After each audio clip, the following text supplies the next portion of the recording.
Alright, guys, welcome back to another episode of 7 Days to Die here on the Mindcrack server.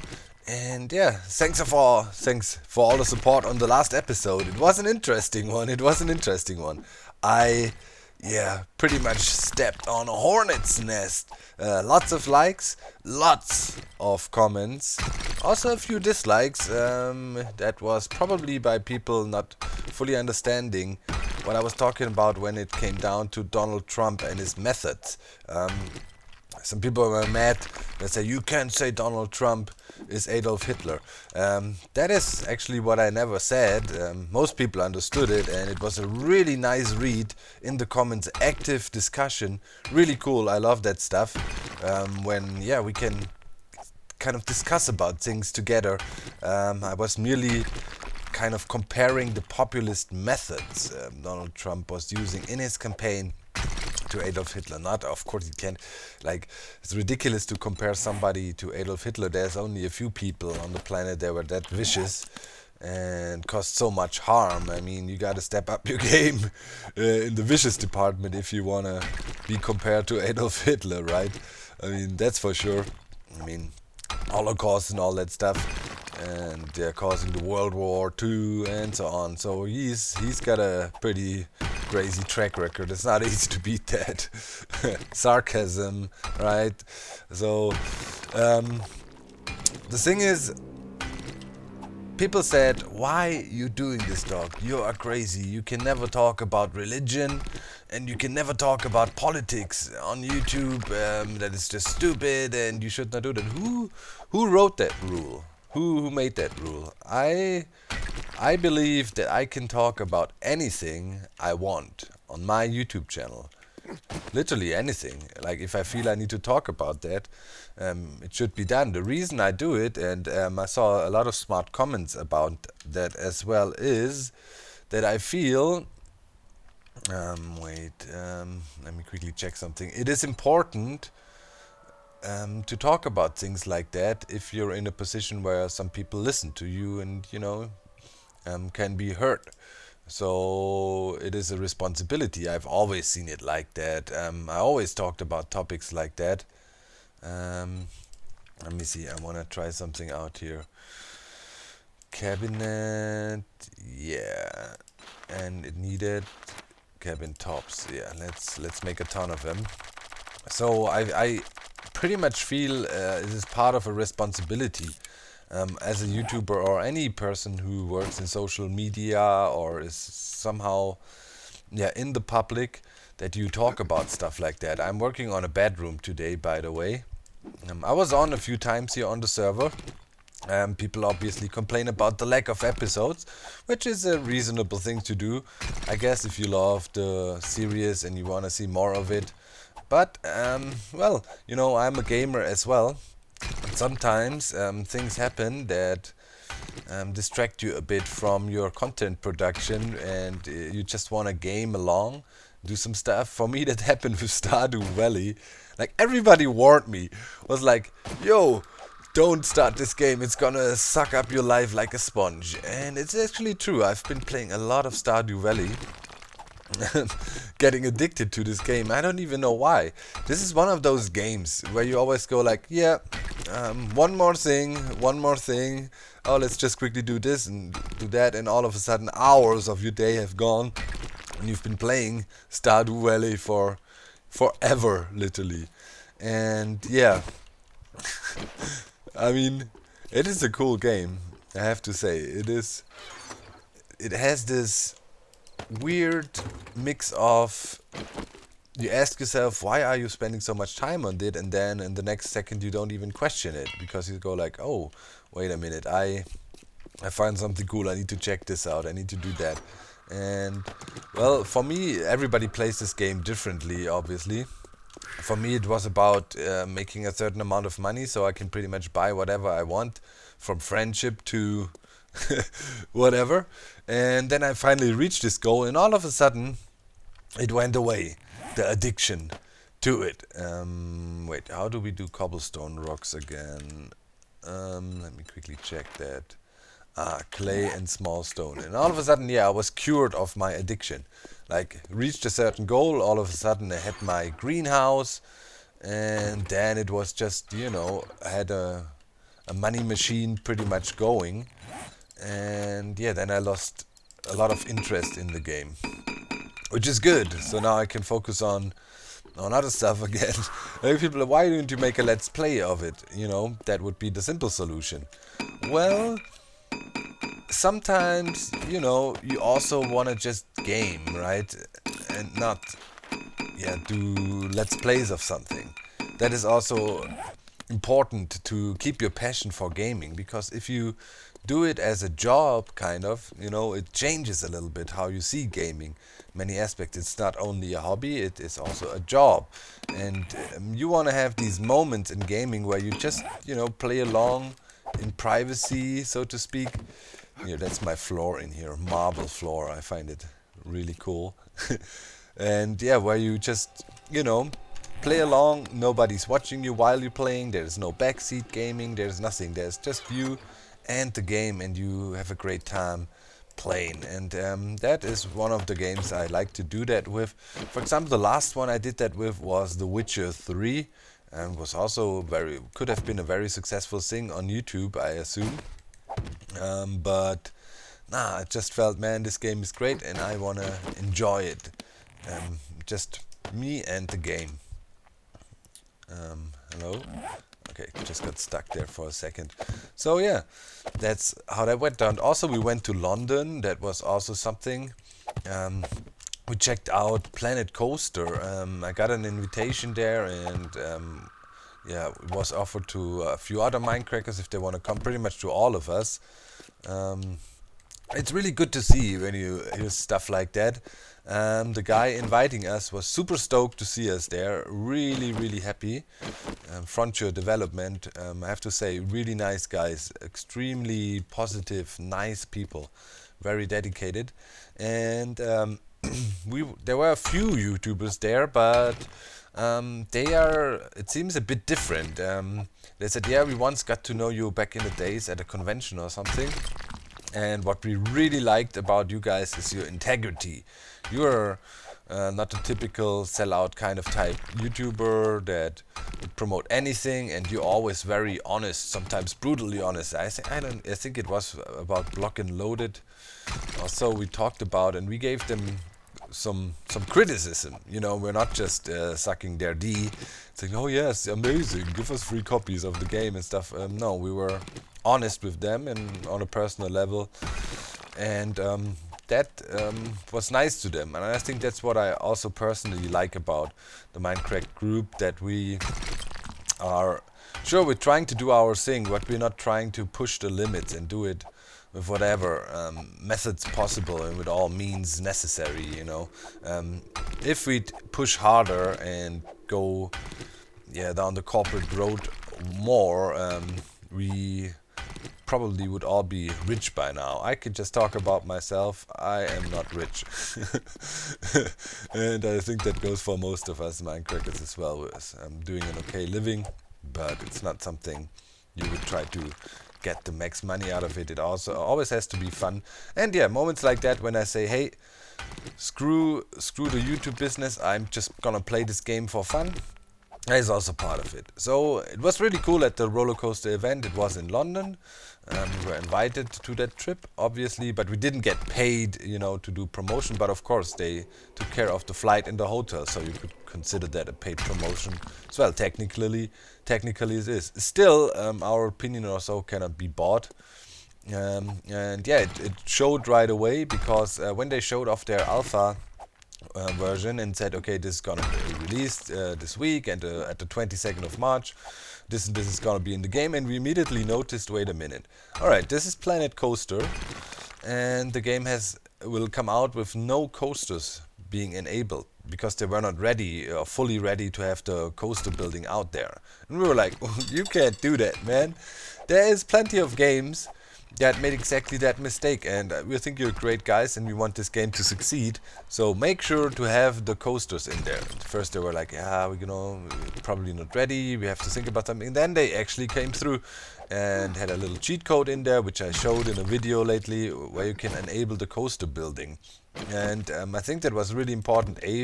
For the first impression, man. Like here, we have a great example with 7 Days to Die here. 7 Days to Die, when it first came out, was a shitty game. A lot of problems with the game, and I think that hindered the really big success of this game in the long run. Now there's other factors, for example the extremely slow development times and whatnot, but that is all a follow-up of initial mistakes. If you push the game out properly, for example like the Ark Survival Evolved guys did. They had an initial success, delivered a project, a game that was pretty decent already, and yeah, then wait, I wanna cabinet, right? It's the cabinet, yeah, cabinet top. Then you have a certain financial success, and then you can hire more people to work with you on the game, and automatically then you create a snowball system, because then you can push out quicker updates, you can do good community work, and all the stuff that is needed nowadays to kind of produce a successful game. Not always. Like another example is Stardew Valley, which thinking sounds like it was pretty much made by this one guy, Concerned Ape, So, yeah, but still, you have to make sure if you initially release a game, the first impression counts a lot. And we were thinking, if you release a coaster simulator, it's a park simulation, it's not only a roller coaster simulator, but you know what I mean. If you release that without having roller coasters in there, and at least people being able to try out the roller coasters a bit, that would be a very bad first impression, and it kind of worked. Other stuff happened this week too. Sometimes, man. Like, for example, I saw the most stupid hashtag I've ever seen. One of the most stupid hashtags I've ever seen in my life. That was Stop Islam. Obviously, there was another horrible terrorist attack in Brussels. I'm pretty sure all of you heard about that. And the Stop Islam hashtag, that's pretty weird to me. And I tweeted and said, man, one of the most stupid hashtags I've ever seen, Stop Islam. I mean, people have to understand, we're not fighting Islam, we're fighting terrorists that use Islam as their trick, as their label. They abuse the belief of people. You can't fault people for believing in something. That is a thing that is in human nature, right? People always believe in some are Christians, some are whatever, they believe in the flying spaghetti monster or whatnot, different things. So yeah, that is quite stupid, but we will go into it a little bit, and also look on the side of the people who say Stop Islam is right. So I tweet this out, and then I get a reply on Twitter, which I really like to use. Twitter is a good platform. If you don't follow me there, you maybe should. It's Docm77 as well, because there's good stuff going on there. And so a guy says, how could you say Stop Islam is a bad hashtag? It would be the same if you say Stop National Socialism, or Stop the Nazis is a bad hashtag. Oh, that made me cringe so hard inside. You really think, holy shit, you are not the smartest kind, are you? That is exactly one of these people that didn't understand how the whole thing works. Exactly that what the terrorists want. They do an attack, so now everybody says Stop Islam. That just helps the terrorists to gain more support and more people, because now they can say, look, here, it was even trending on Twitter, or it's true. See, everybody in the West and the whole world hates us, hates Islam. We need to fight them. That is just a method they want to use, making people believe that they are hated and suppressed all over the world, and thus can easily say, hey, come fight with us terrorists in the name of Allah, in the name of the Islam. We need to protect the Islam. That is that's just a trick they want to use. So and everybody who's supporting the Stop Islam hashtag doesn't fully understand it, I fear, and is indirectly at least helping the terrorists with that, because it just gives them another reason to get people. So how do they get people? Well, mostly people that are recruited for extremists are people that are in society, have lower chances in society, that have no way to find an education, are poor, that maybe don't get a job and stuff like that. So you prey on the weak, so-called weak, in the society. That's how terrorism always kind of works. You get desperate people who think, I have nothing else to do in my life, but maybe kill others. I have nothing to lose kind of mentality, right? This is the same scheme for a lot of things that feel like outcasts. Oh, she's still alive. Outcasts in the society. We had the RAF here in Germany, that is the in German Rote Armee Fraktion, Red Army faction. It's back in the 70s. There were left-wing terrorists, and they also were feeling like outsiders in the society, didn't agree with the system that was going on, like capitalism and stuff like that. And so they decided to fight this system, even killings and then crazy shit. I mean, they were killing a lot of people back in the 70s here in Germany, did a lot of terrorist attacks. So there is a certain awareness of, it took 15, 20 years to kind of get them to say, okay, we're disarming and we're not actively doing stuff anymore, but they're still active in the underground and here and there. Some story pops up in the newspaper of a terrorist from back in the 70s of the Red Army faction that is spotted somewhere and still looked after. Many of them got arrested, got long prison terms, like lifelong sentences and stuff like that. So it is always the same. It's people that are desperate, they are not fully integrated in society, that are having low chances, and then you become vulnerable to hating the society you live in, right? I mean, seems to be a simple principle, and pretty much the terrorists from ISIS or other groups, Al Qaeda, or you name them, we have always, there's a new threat, a new terrorist threat, and most of them work with the same ideas. So if you go to a country like Syria that is completely messed up, and you can easily blame someone to be responsible for that and do that. So on the other hand, also sometimes mistakes are made in politics. If you look, for example, on the example of Brussels, right, where this, the Paris attacks were planned, and in Brussels, and the guys that did that were living in a so-called terrorist cell in Brussels. Molenbeek, that is a kind of a part of the city there. How did that come to place? And there's also another problem, that is where I can partially understand the Stop Islam thing, when people are a bit not too well educated about it, let's say that. Like what happened in Brussels, why are there a lot of extremists there, which is an undeniable fact, and I wondered about that as well. It's like, why especially Brussels? Kind of weird to me, I thought. So I did research, and I found something really interesting. Like back in the, I think it was 1968. So yeah, back there. Oh wait, we need to make cobblestone rocks first. So the king of, oh wait, no, that's too many.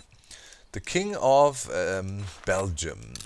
And the King of Belgium, they have a democracy, obviously, but the King of Belgium is also some representative functions and so on. And I don't know how exactly was back in 1968, if he was more powerful there or not. I'm not quite sure, but he was involved at least. So let's say Belgium made a deal with Saudi Arabia. and it was about oil. Belgium wanted to get cheap oil. That was, it never worked for me that I can, Oh, okay, you have to use the numpad. Okay, let's make 100. Okay, so Belgium wanted cheap oil. So they approached Saudi Arabia, got in touch with them because Saudi Arabia have a lot of oil. Said, hey, we need cheap oil. Can you hook us up? Saudi Arabia said, yeah, sure, we can hook you up, but let's make a deal. In return of you getting cheap oil, we want to be able to have missionaries in your country, clerics and so on, and they should be able to, preach Islam the way we want to, unhindered, so to speak. So you have to be careful now. Preach Islam. There's the first trap in this whole thing. It is not Islam they were preaching, it is the so-called Wahhabism. I don't know if you've ever heard about that, but you probably should have heard about it, because Wahhabism is pretty much what is practiced in Saudi Arabia. You often hear from Saudi Arabia, right? So and so many people beheaded again, Sharia law, and so on. And Wahhabism is one of the extremist forms of Islam, which is very controversial in 90% at least of any other Muslim country. But it just depends, there is in Islam, there is scholars. And the scholars interpretate the surahs of the Islam, like the commandments in the Islam, or in the Quran, better say. So for them, they just, interpreted it, let's make it simple, say they use Middle Age style, just say, okay, somebody steals something, we chop off his arm and stuff like that. There's also very strict rules in the Bible, but over decades and years, over centuries, we came to a way more moderate interpretation of some of the laws in the Bible. Like, for example, if you like the Pope or not, but the Pope would not suggest, okay, if somebody, steals something, we should chop off his arm. He would commit a sin and would be maybe punished for them by not coming to the paradise, or getting into paradise and stuff like that.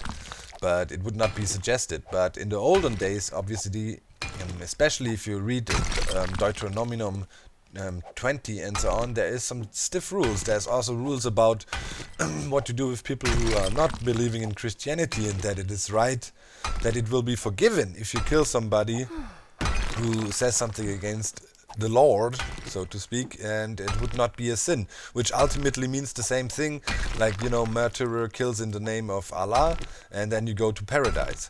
So also there's always this thing, you have like 72 virgins waiting for you in paradise. It's also very controversial. Modern scholars of Islam don't interpret that like that. They say it's mainly of the origin of it is Assyrian language, but it's not recognized by Wahhabism. And in Assyrian language, Old Assyrian, there is the word used hur, and hur stands actually for white grapes. So more or less what it means is you will have, and which was a luxury item back then, if you make it to paradise, you will have infinite amounts of wine, and you will have a great time wining and dining, like in the Christian form of the paradise. So the whole virgin thing that's often brought up by the extremists is actually very controversial.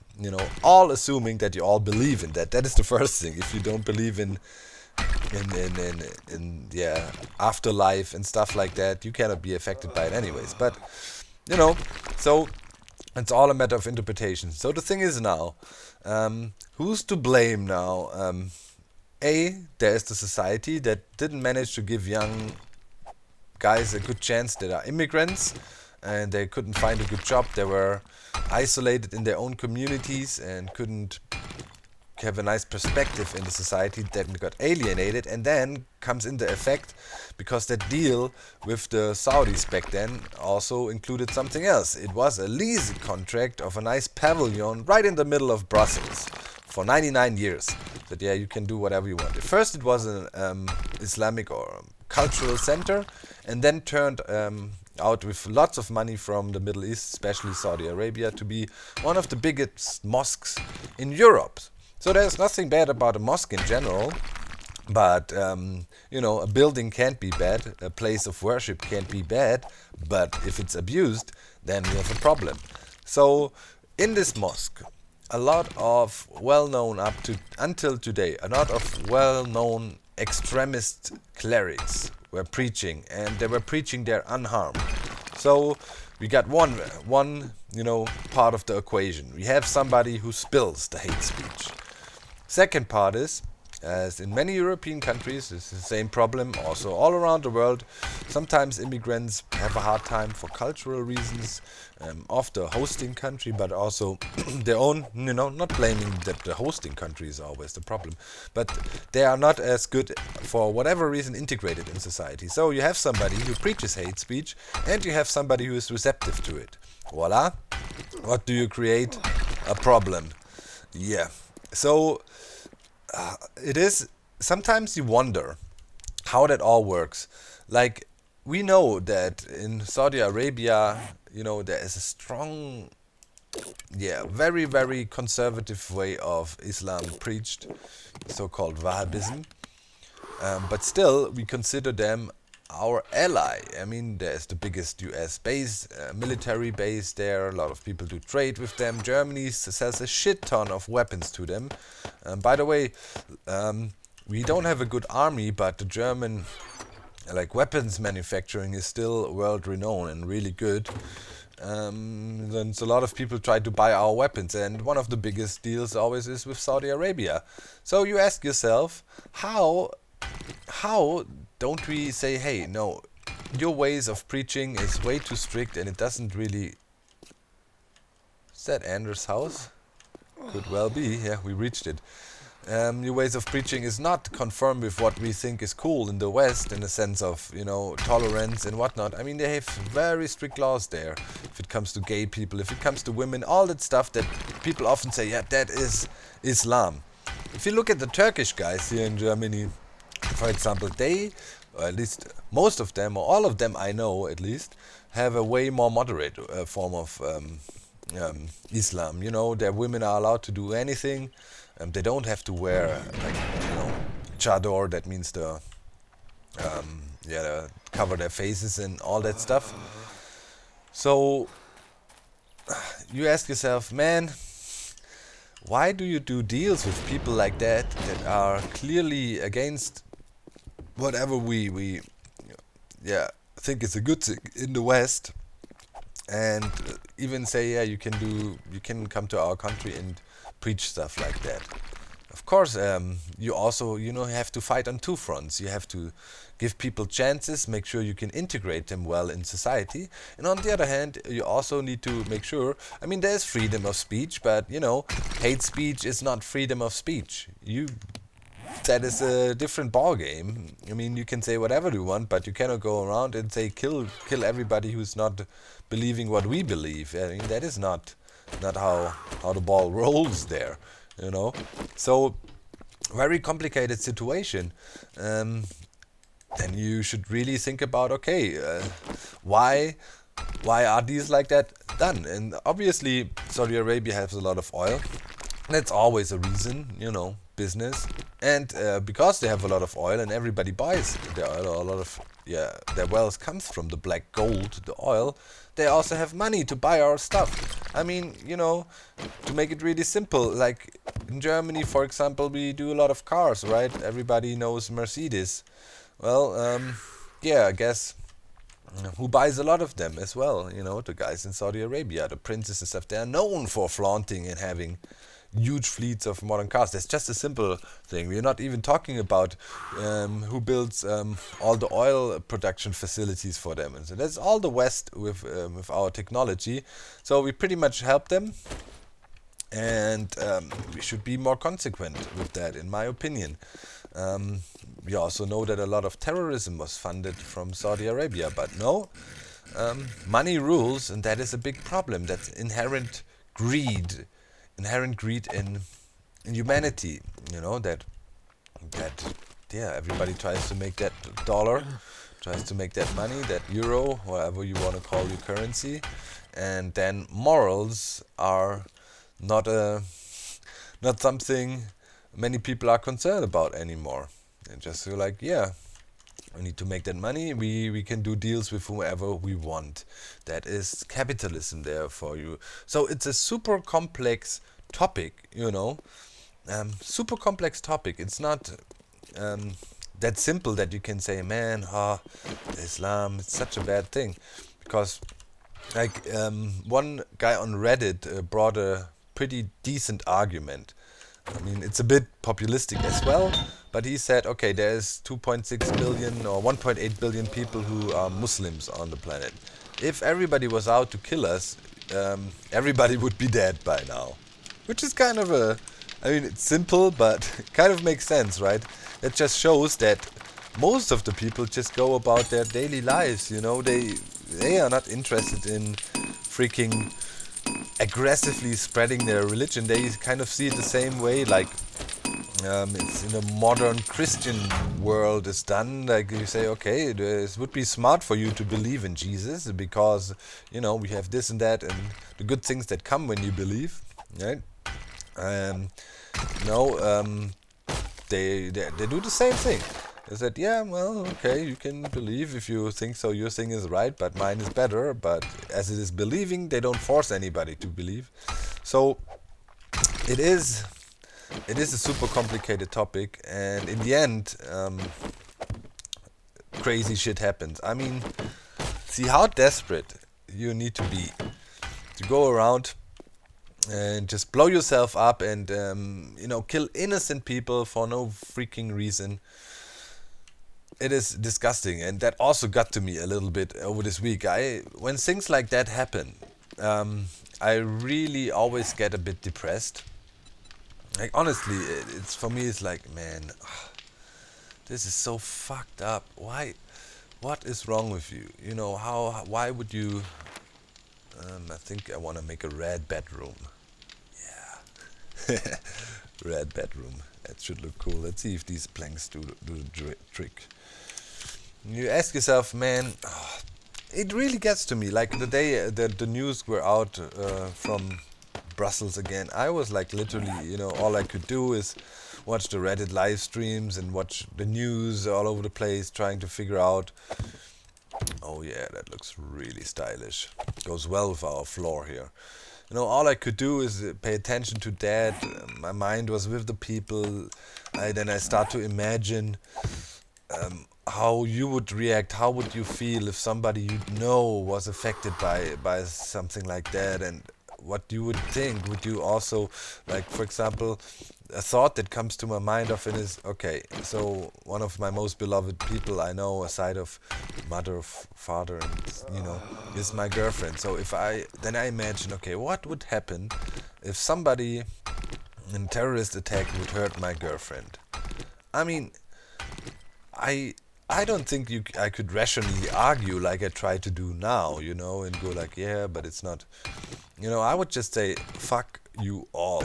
I'm going on a killing fest and kill everybody who's suspicious. You know, I would fuck that. You know, I'm gonna have nothing to lose because he's the love of my life, and if somebody would mess with that shit, I'd not be rational.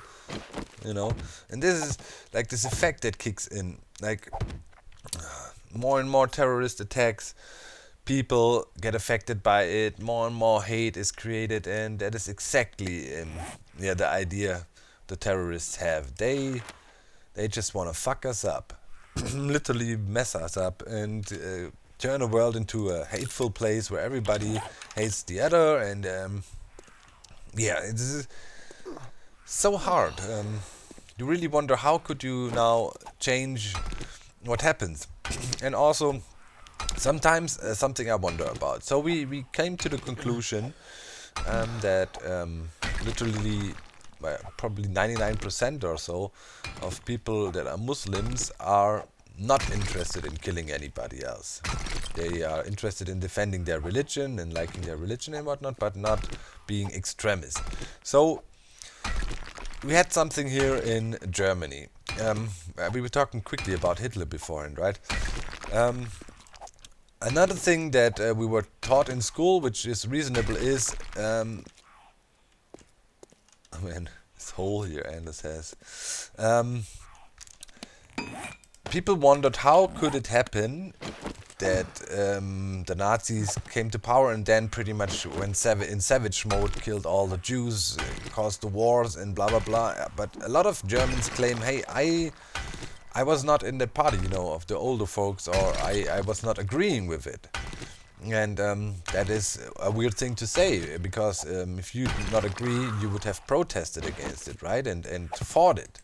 And that is a thing I think you can also apply. So in Germany, everybody considers them to be guilty of what happened, even if you were just a bystander and not actively fought it, when it still was possible. You know, in the early days when Hitler was slowly but surely rising to power, right?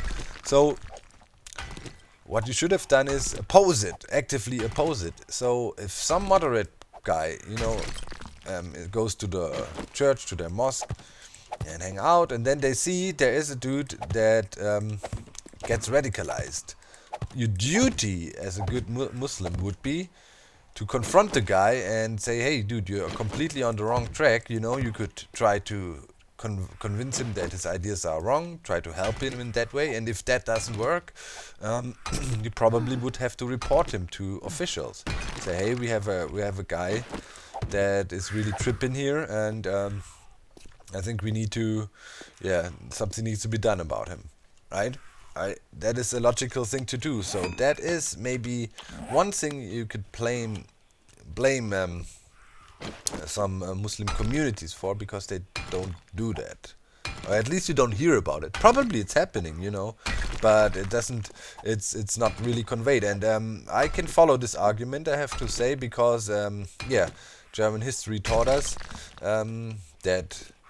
Yeah, most of the Germans were guilty too, because, passiveness, not doing anything against it, tolerating it, you know, maybe not actively supporting it, but tolerating it. And yeah, I mean, that one guy that got arrested lately, who was part of who said he was the kind of main guy with the Paris attacks and whatnot, you don't know if that's true, but he was easily able to hide within society. Same goes for the Red Army faction guys. You know, they get a fake passport and then they hide, and it's hard to find them. So the Muslim terrorists, or extremist terrorists, better say, don't really like to say Muslim terrorists, as it is often difficult. They also can hide in societies really well. They blend in. And maybe some people know, but they're not ratting them out because they're silently supporting. So if you want to go, you know, the hey, stop Islam route, I think, that is maybe the only thing you could say, that, okay, if you see such a guy, you have to rat him out, man. Gotta make sure, because in the end, you can only win. Like, you heard, like, Islam, the peaceful people of the Islam, or Muslims, are getting hurt by the terrorists as well, obviously, because then Islamophobia breaks out, you know, generalization and stuff like that. And if you are interested in protecting yourself and your religion, you probably have to be active about this, proactive. And you know, if you see some guy that is too crazy, you call him out. Okay, here we're gonna have a little TV and cupboard situation in the wall. Here's gonna be the bed. Hey, while we were talking, got this room going. Some people say a red bedroom makes you aggressive. Well, that's a good thing here in this post-apocalyptic world, right? And yeah, now I wanna make a bed. Let's see. Bed, king size bed. Yeah, that needed a lot of stuff. Wow, let me quickly stop some things away. So I hope you kind of agree with what I said here in this video right now about the whole topic. And I'm not, you know, not at all trying to defend terrorists or extremist Muslims or whatnot. Just raising some questions about morals. You know, it's a very complex topic. That's the thing. A lot of people, with this whole discussion about terrorism and so on, try to make it super simple. Yeah, well, don't let anybody in, then the problems are solved. Yeah, I mean, that is in theory a good solution, but we all know how it works. I mean, It's easy if somebody wants to get into a country and commit a crime or whatever, they can easily get a fake passport and take a different identity and whatnot, and get inside and do their thing. So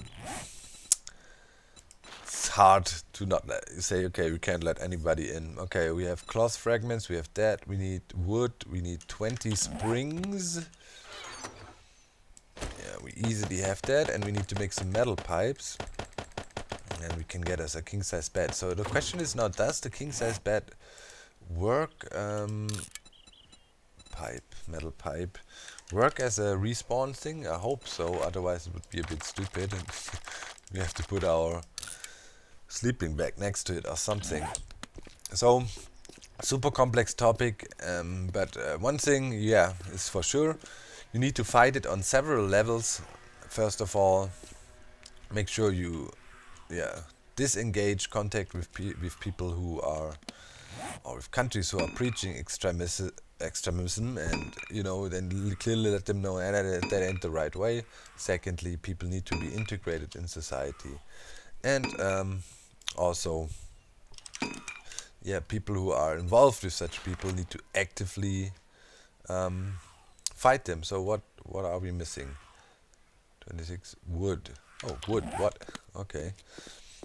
Let's put the bed down and then we can continue tomorrow. Yes, there will be another episode tomorrow. I think I'm back in the groove now, because I especially also like these episodes because I can use them for podcasts like talking, and that is something I really like to do. And if you have a nice gameplay in the background, I think that's always something that is gonna be something I love to do. I don't know. That's me. There's also funny videos. They are not serious, and I know it's sometimes if you hear about politics all day long and about this and that, you want to get your head off that and just relax and play games. There's plenty of other videos that are completely non-political or intense, like this one or the last one or so. 95% of my videos, I would say, or at least 95%. Most of them are just pure gaming. Okay. Let's put that bed here. Wait, we could also... Oh, wait, would that fit in here? Yes, it would. Oh, I like that. Cozy. That's cool. Nice king-size bed here for us. Next time we think about a bit about some interior design. And maybe we can connect to Andrews here, as we are pretty much right below him. That worked out pretty well. I was thinking I need to leave this walkway open so we can have a connecting tunnel to Andrews. Hopefully I can do that together with him. And we have some nice fancy floors in here. Loving it. And now we need to do some detail work obviously in here too.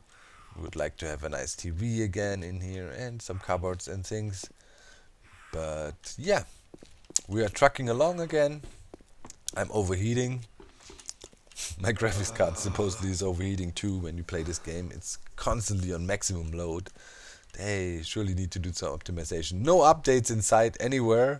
When we started the survey, we were like, oh god, there's got to be some trouble. There's soon going to be an update. Hell no, those guys, they take their time. So in any case, I hope you're happy that we're back with 7 Days to Die.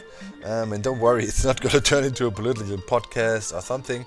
But, when stuff like that happens lately, things that can literally move the world needs to be addressed. And that is one of the videos I feel like where it goes well. Because when I grind on the side and talk. Thanks for watching, my friends. I'm out. Much love. Make sure to leave those likes. Bye.